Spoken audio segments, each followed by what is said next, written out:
সত্য, ত্রেতা, দ্বাপর এবং কলি, এই যে চারটা যুগ আমরা পরিলক্ষিত করি, শাস্ত্রে বর্ণনা আছে।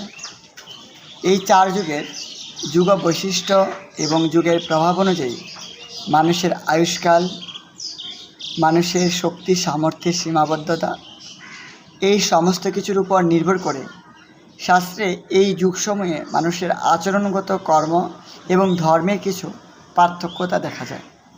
যেমন মনুসংহিতাতে বর্ণনা করা হয়েছে যে প্রথম অধ্যায় ৮৬তম শ্লোকে বলা হয়েছে যে সত্যযুগে তপস্বী মানুষের শ্রেষ্ঠ ধর্ম ছিল, অর্থাৎ সত্যযুগে অধিকাংশ মানুষ তপস্যা করত।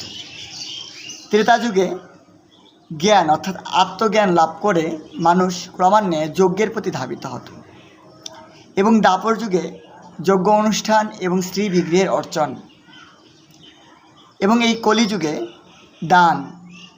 দান একমাত্র শ্রেষ্ঠ সম্পদ। এইরকম দানই একমাত্র শ্রেষ্ঠ, পণ্ডিতরা এইরকম বলে থাকেন, এরকমটা উল্লিখিত হয়েছে।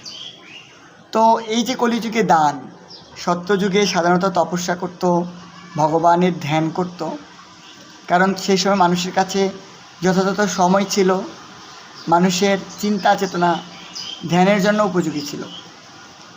ত্রেতা যুগের ক্ষেত্রে মানুষ জ্ঞানের অন্বেষণ করত এবং যজ্ঞ অনুষ্ঠান করত, এবং দ্বাপর যুগে মানুষ শ্রীবিগ্রহের অর্চন করত এবং ভগবত স্বরূপের আরাধনা করত। আর এই কলিযুগে দানই হচ্ছে কলিযুগের জন্য একমাত্র শ্রেষ্ঠ।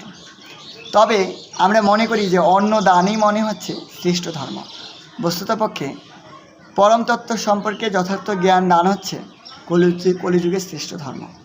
সেই জন্য আমাদের সকলের উচিত এই পরম তত্ত্ব সম্পর্কিত যেই ধর্ম রয়েছে বা যে জ্ঞান রয়েছে সেটাকে জানা এবং সেটার প্রচার করা, এটাই হচ্ছে কলিযুগের শ্রেষ্ঠ ধর্ম।